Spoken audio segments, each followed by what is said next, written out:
The Maori dance and music tradition is like the Southeast Asian version of a blockbuster, except the special effects are gongs, flutes, and costumes shinier than your grandma's wedding jewelry. This ancient art form has been around longer than your Wi-Fi has been acting up, originating in the village, celebrations, and spiritual rituals of Southeast Asia. Now imagine it's the 1st century CE, and trade ships are rolling into town like delivery trucks, along with spices and shiny beats. The good folks of India brought Hinduism, Buddhism, and some pretty catchy tunes.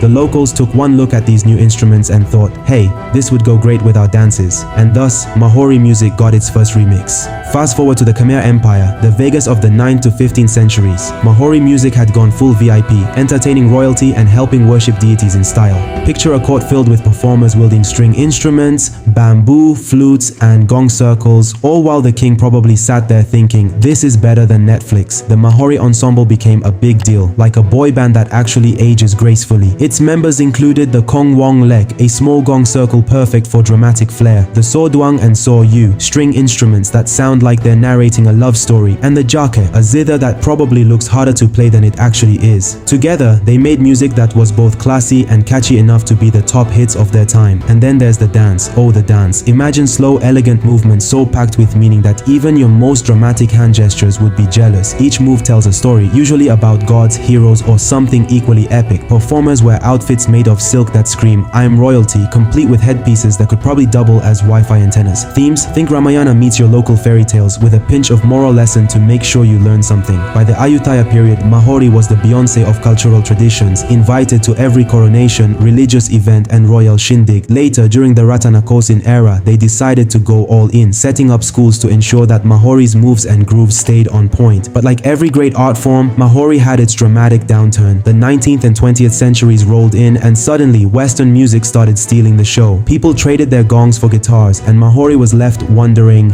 am I out of style? But just when it seemed like Maori might fade into history, cultural superheroes stepped in to save the day.